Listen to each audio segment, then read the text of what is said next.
The job offer no one would accept the rain had just started when he first saw her.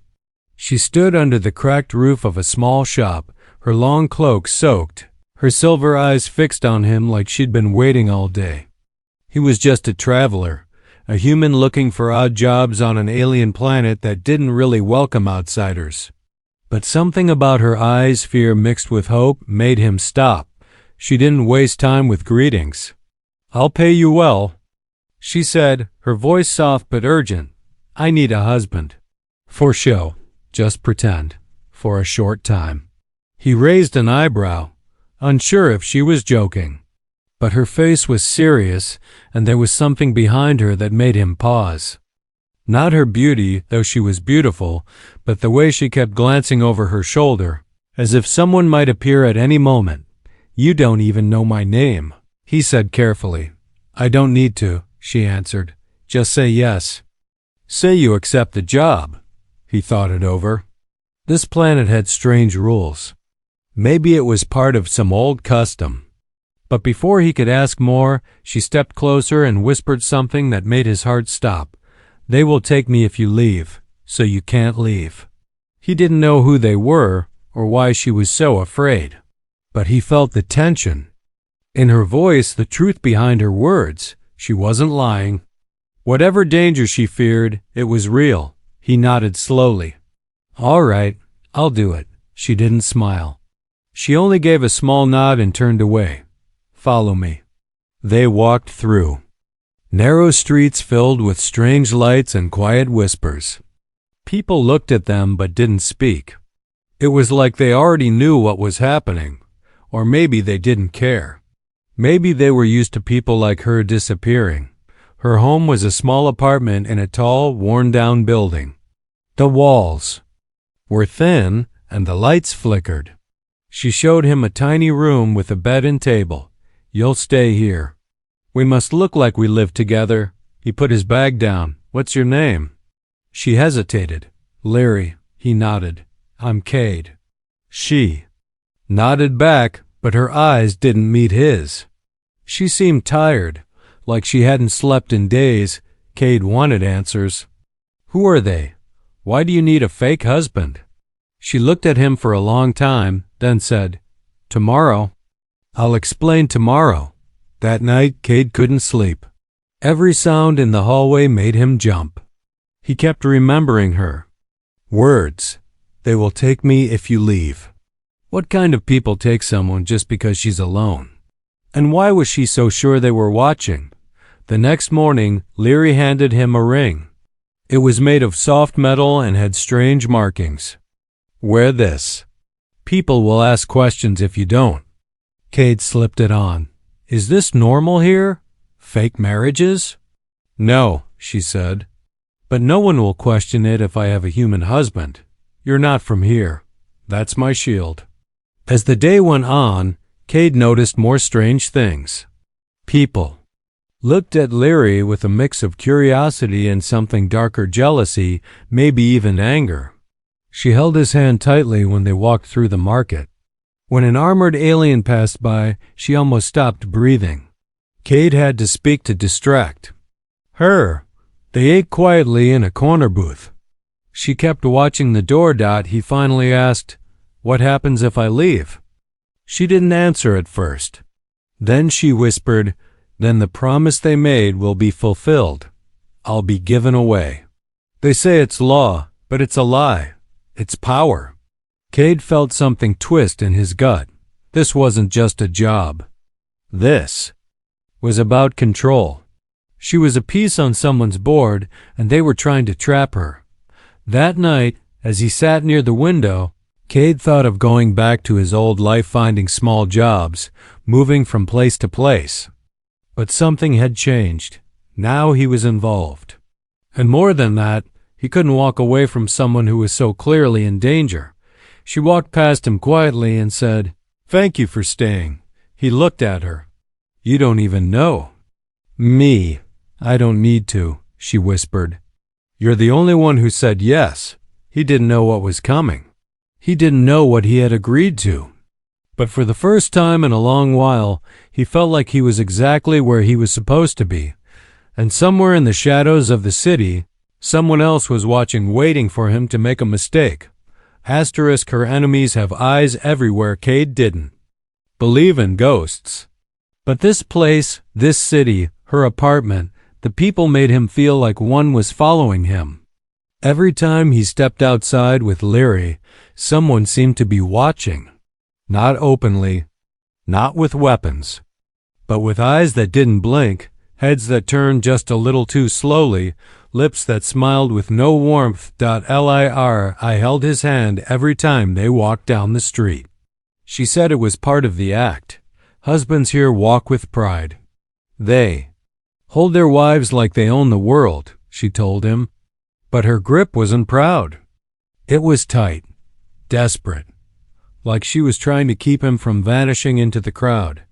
That morning, they passed an old merchant stall where a group of hooded aliens whispered in a language Cade didn't understand, but Leary tensed. Her entire body went stiff. When he looked back, one of them was staring straight at her and smiling. Not a kind smile. The kind that said, "I know your secret." Once they were back home, she sat down and didn't speak for a long time. Cade waited, then finally asked, "Who was that?" She didn't look up. "A man who believes I belong to him." Cade frowned. "You mean like an old boyfriend?" She shook her head. "No, I mean a man who bought my name in a contract before I was born." That sentence chilled him. "You're not serious." Her voice was barely a whisper. "On this planet, bloodlines are traded. Daughters are debts. He thinks I'm his reward. But if I marry outside the contract, if I'm truly married, it becomes void. So that's why me," Cade muttered. "You needed someone unexpected, someone not part of the system," she said. "And someone brave or stupid enough to say yes." He leaned against the wall, thinking, why not leave this planet? She smiled for the first time, but it wasn't a happy one. "Because I don't have clearance. The enforcer controls the gate lists, and he is the one who owns my contract." The room fell into silence. Later that day, while Leary cleaned the floor in silence, Cade walked to the window and looked down. Below, a man stood in the shadows of a broken lamppost, pretending to check a scanner. He hadn't moved in an hour. Cade turned to her. "We're being watched." Leary didn't flinch. "We always are. That's why I need you to act like a real husband, even when we're alone. They listen. They test us." That night, Cade noticed something strange. As he closed the door to the bedroom, he found a small green stone set into the wall. He touched it lightly and felt it hum. Some kind of alien sensor, a listening device. He didn't tell Leary right away, but it confirmed what she said. At dinner, Leary taught him alien customs. "On this world," she said, "you must never raise your voice at your wife. It's a sign of shame. But don't be too soft either, or they'll think you're weak. They test for balance." He raised a brow. "So what exactly am I pretending to be?" She looked him in the eyes. "A protector, a partner, a man they don't want to challenge." Cade wasn't used to this kind of game, but now he was inside it, and the rules were deadly. As they prepared for sleep, a loud knock echoed through the apartment. I froze. "Don't say a word," she whispered, then calmly walked to the door and opened it. An alien guard stood there, large, scaled, armored. Behind him, a second figure stepped forward, a tall man with sharp features and eyes like black glass. He was dressed in dark robes with gold edges. And he didn't look at Leary, he looked straight at Cade. "I was in the area," the man said slowly. "Thought I'd welcome the new husband myself." Cade stepped forward, holding Leary's hand tightly. "I'm grateful, but I'm sure you're busy." "We don't want to take your time," the man smiled. "Oh, I always make time for family." He handed over a small wrapped box, nodded at Leary, and left. As the door closed, Leary dropped the gift and whispered, "That was him. The one who owns my name." Cade stared at the box on the floor. Something had changed. He wasn't just pretending anymore. This was a war. A quiet, elegant war fought with eyes, lies, and shadows. And now they were in the center of it. Asterisk, a visit from the enforcer. The knock didn't come with a warning. It was sharp, heavy, like a judge's hammer. Cade had been sitting on the couch, pretending to read a local news scroll, when Leary's whole body suddenly stiffened. Her hands trembled as she carefully placed 2 teacups on the table. She didn't say a word, but her pale face told him everything. "He's here," she whispered. Cade didn't ask who. He already knew. It was the man from the night before, the one with eyes like polished stone and a voice like a blade. The one who didn't need to raise his voice to make others tremble. The one who claimed to own Leary. This time he hadn't. "Come alone." Outside the door stood 2 guards in gleaming black armor. They flanked the tall figure like wolves protecting their master. Cade opened the door slowly, his face calm, hiding the boiling questions behind his eyes. "Enforcer Talek," Leary said softly, bowing her head in respect. "What brings you to our home?" Talek's gaze swept the room like he owned it. His sharp features showed no emotion. Then he looked directly at Cade. "So, this is the man you chose." Cade stepped forward. "I'm Cade, her husband." "Husband." Talek repeated the word with distaste, like it was sour in his mouth. "I expected someone different." Cade smiled politely. "Apologies. I expected a peaceful life. But we don't always get what we want." A flicker of something dark passed through Talek's eyes, but he said nothing. Instead, he walked around the room slowly, examining things as if searching for cracks in a wall. "How long have you known Leary?" he asked casually. "Long enough to know she doesn't belong to anyone," Cade said, his tone firm. Talek's mouth twitched. "Interesting. Because according to the registry, she was promised at birth to House Varen. That promise is still under review by the council." Cade leaned slightly toward him. "Promised doesn't mean owned." "Not where I come from." Leary's grip on Cade's hand tightened. She looked pale but didn't speak. Cade could feel the pressure in the air thickening like invisible wires were, pulling tighter with every passing second.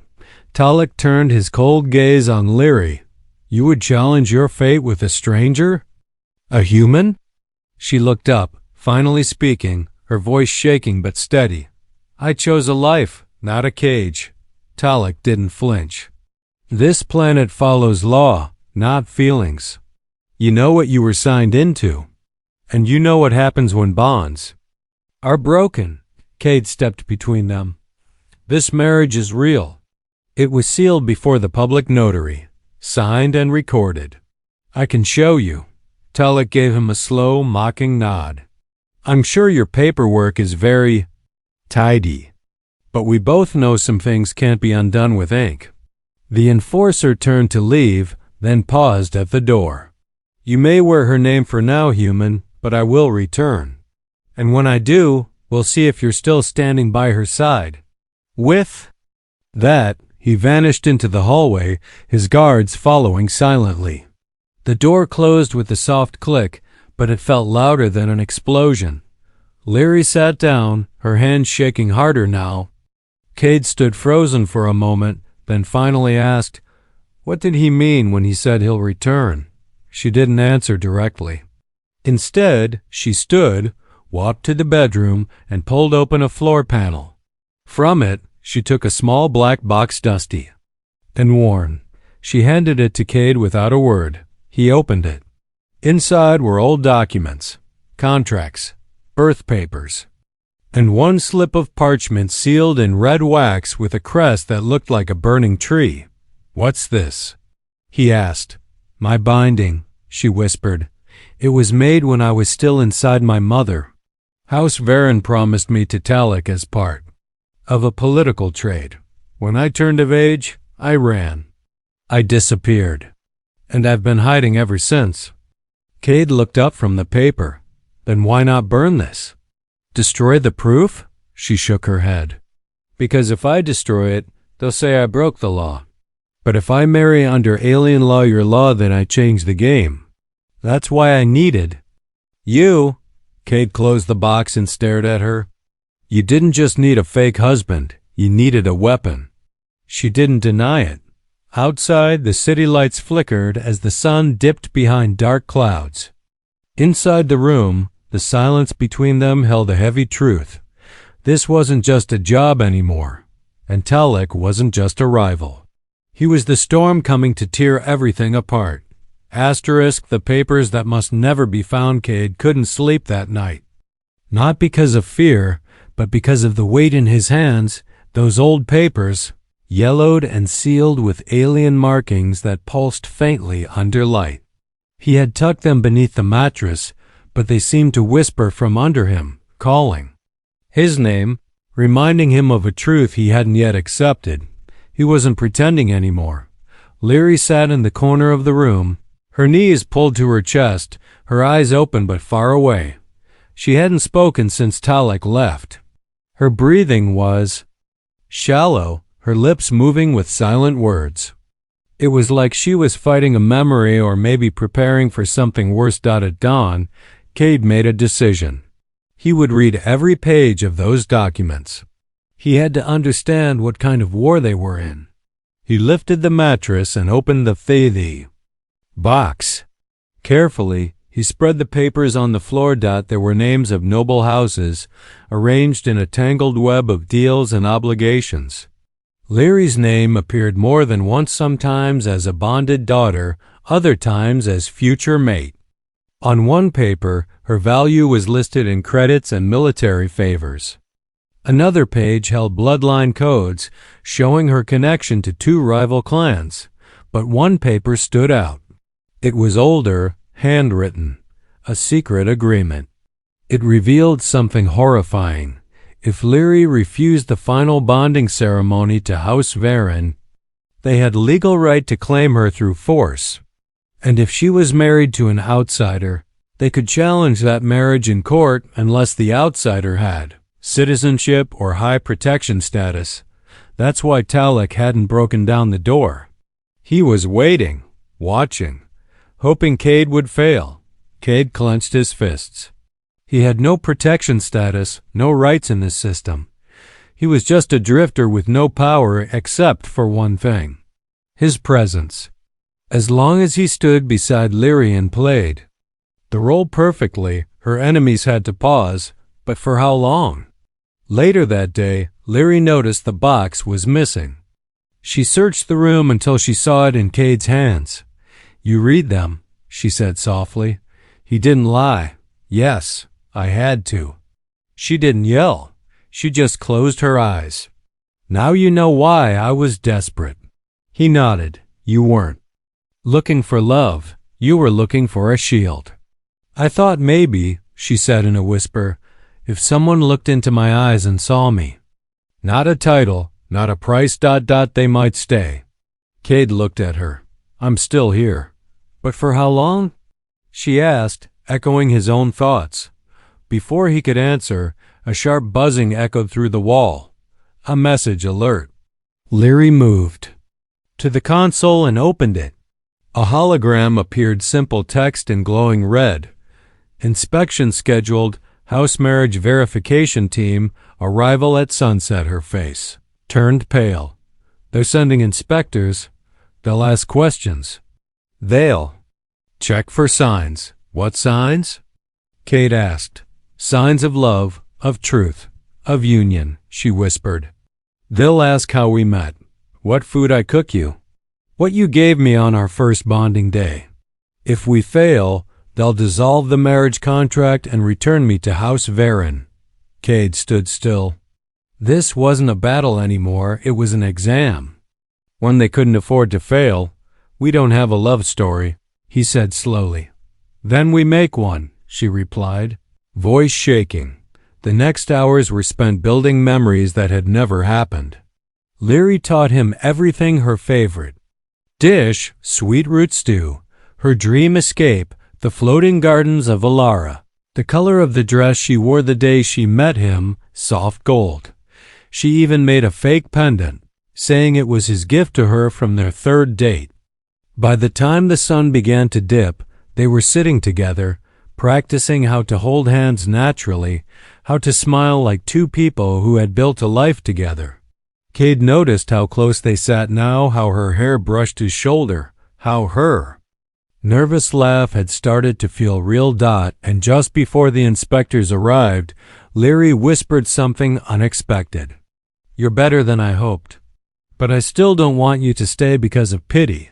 Cade looked her in the eyes. "Then you better act well, because if we survive this, I might stay for my own reasons." She blinked, unsure whether to smile or cry. The door buzzed. 4 figures stepped in, dressed in silver uniforms. One held a scanner. Another carried a notepad. The third had emotion-sensing tech wrapped around his wrists. The fourth simply said, "Begin." And as the first question was asked, Cade reached for Leary's hand without being told. Her fingers tightened around his. And for a moment, just a brief heartbeat, he wasn't acting. Not anymore. Escape is not an option. The inspection was supposed to last 15 minutes. It stretched to almost an hour. The questions were sharp, calculated, and designed to make them stumble. What color are her sleeping robes? What side of the bed does he prefer? Describe the last argument you had and how it ended. Each time, Cade answered with perfect calm.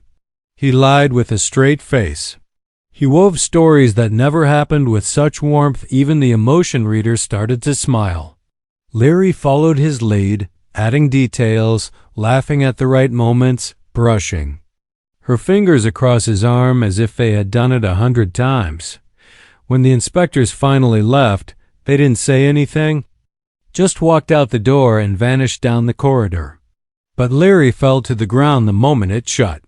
She was shaking, barely breathing. Cade knelt beside her. "Did we pass?" She didn't answer. She didn't have to. That night, Cade sat alone by the window, staring out at the alien skyline. The city looked beautiful, but it was a cage wrapped in glowing lights. A place where power hid behind tradition and cruelty wore the face of law. He reached into his bag and pulled out the only thing that still tied him to his old life. A small silver tag from a cargo job he'd once done. He held it tight. Maybe it was time to leave. Maybe he had done enough. He walked into the hallway, planning to leave quietly. No note, no goodbye. Just escape. He'd find a transport hub and vanish like he always had. He wasn't a hero. He wasn't meant to be a protector. He was just a drifter who had stayed too long. But as he turned the corner near the exit, something made him stop. The hallway was empty, but not quiet. Down the corridor, near the main lift, stood one of Talik's black armored guards. The man didn't move. He didn't even blink. But his presence was a message. Go ahead. Try to leave. Cade took a step back and realized something terrifying. This wasn't just about Leary anymore. They were watching him now, waiting for a mistake, hoping he'd abandon her, so they could claim she was never truly married, that he was just another trick. He returned to the apartment, his heart racing. But as he opened the door, his stomach dropped. Leary was gone. The rooms were cold and silent. Her shoes were by the door. Her bracelet, the one with her family seal, lay shattered on the floor. And the small black box with her old documents had vanished. Cade froze. He searched every corner. The bathroom, the storage crates, the rooftop. Nothing. He remembered her voice. "They will take me if you leave." He had left, even for a moment, and they had taken her. Cade sat down, trying to breathe. His hands shook, not from fear but fury. He had trusted that she would be safe if they played the game right. But he was wrong. This wasn't a game. He stood up and walked to the console. With shaking fingers, he hacked into the building's visitor logs. He wasn't trained, but he knew enough. A hidden line of data appeared, a security override, level 6 access. Private escort logged. Destination marked, House Varen Tower. They hadn't even tried to hide it. House Varen had her now, and they thought Cade would do what every outsider did: run, disappear, give up, but they were wrong. He shut the screen and grabbed his coat. The ring on his finger, the one Leary gave him to pretend now, felt like iron. He wasn't acting anymore. She had trusted him with her last chance. She had believed he would stay, even when it cost him everything. Now it was his turn to prove her right. And this time, he wasn't going to knock one last wedding to fool them all. Cade didn't go straight to House Varen. He knew better. Charging through the doors of the most powerful bloodline on the planet would only get him thrown in chains or worse. They'd expect rage. They'd expect recklessness. But they wouldn't expect what he was planning next. A fake wedding had started this story. Now, a real one would finish it. He spent the next 2 days vanishing into the underworld of the city, deep into the neon-lit alleys and echoing tunnels where records could be altered, favors could be traded, and lost names could be bought back. With courage instead of coin. The rebels called them free threads, aliens who had cut their ancestral ties and now helped others do the same. Cade found them in a junkyard disguised as a scrapyard temple. When he told them Leary's full name and her fate under House Varen, their leader only said one thing: "We've waited for someone like her." They agreed to help, but at a price. She must be seen as yours, the leader said, in public, before witnesses, under the old star laws. Cade understood. A public wedding in front of the right people, with the right words, would overwrite the ancient bond made when she was a child. If they pulled it off, not even Talek could touch her again. Not without risking his entire bloodline's honor. But there was a problem. Leary was locked away. Cade returned to the edge of House Varen's district. He studied every patrol route, every shadow, every guard rotation. On the third night, he struck. With help from the free threads, he slipped into the gardens through a blind irrigation shaft. Inside the tower, silence reigned. Leary was kept not in a prison, but in a room of silk and gold. A golden cage made to look like luxury. She gasped when she saw him. "You shouldn't be here," he smiled. "Neither should you." She tried to speak, but he pulled a folded cloak from his bag. "Put this on. We're not escaping. We're going to get married." Her breath caught. "What?" "I'm done pretending." "And I'm done running," he said. "You wanted a protector. You got one."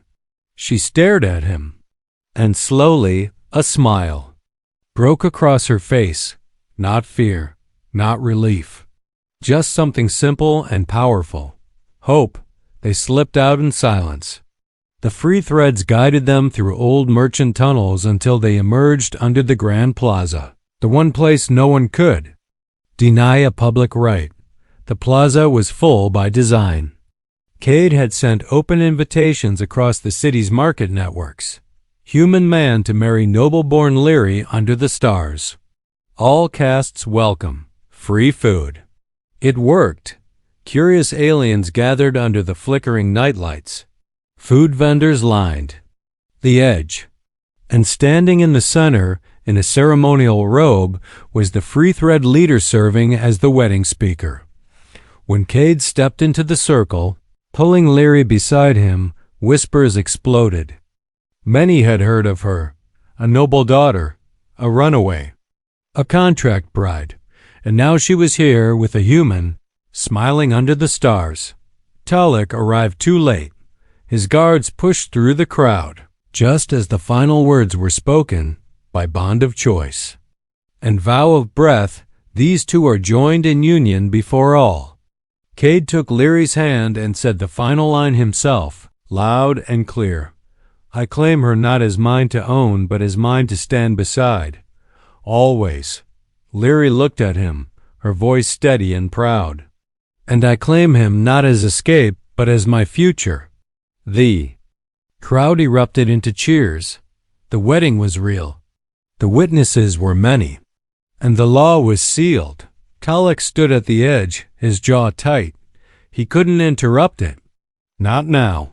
Not in front of hundreds. If he did, he'd be seen as breaking Starlo a grave dishonor. He glared at Cade. This isn't over. Cade stepped forward, eyes locked with his. You're right. It's just beginning. That night, under the glowing sky, Leary and Cade sat together in the garden behind the Free Thread Temple. She leaned her head on his shoulder. You didn't have to do all this, she whispered. I know, he said softly, but I wanted to. The stars shimmered above. And for the first time since their strange, dangerous journey began, Leary didn't feel hunted. She felt claimed, not by law, not by blood, but by choice. Asterisk the truth, the bond, the real marriage. The city never slept, but that night it held its breath. News of the wedding had spread like wildfire. A runaway noble girl, once promised to House Varen, had publicly declared herself married to a human outsider under ancient star law. And no one, not even Talek, could undo it without tearing down the very system that gave him power. But inside the Free Thread Sanctuary, Leary wasn't thinking about power. She sat by the window in silence, watching Cade sleep. Not many men would do what he did. Not many humans, especially, would stay in a place where they were always being watched, doubted, and hunted. And yet, he stayed. Not for money, not for a deal, for her. At dawn, she woke him gently. No words, just a touch. He opened his eyes and smiled. For the first time since they met, there was no fear between them, no act to perform, no test to pass, just peace. Do you regret any of it? She asked softly. Cade sat up, stretching his arms. Only that I didn't meet you sooner. Leary blushed, then reached into her cloak and pulled out something wrapped in velvet. She handed it to him. Inside was the broken bracelet she'd left behind when the enforcers took her. But now it had been reforged.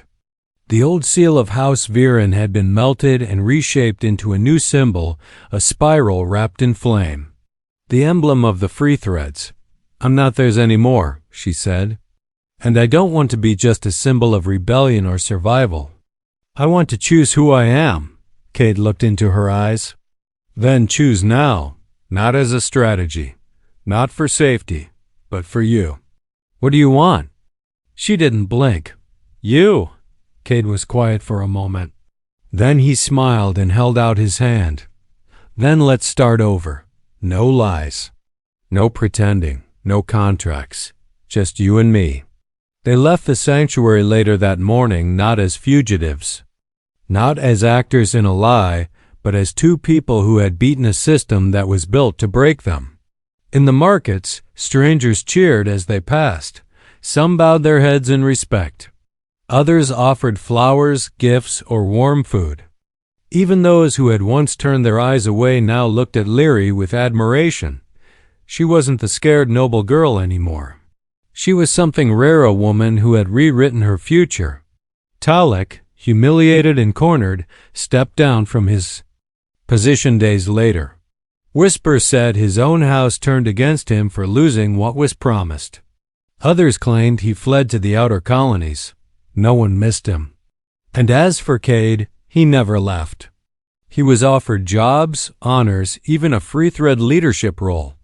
But he chose something quieter. A small repair shop near the gardens. Simple life. Honest work. And every night, he'd walk home through the same streets he once feared, now hand in hand with the woman who once hired him to be her shield. Only now, she didn't need a shield. She had something better. A partner, a real husband. And the galaxy learned something strange that year, that sometimes the strongest marriages aren't born from love at first sight, but from a promise made in the rain between two broken souls who refuse to let each other fall.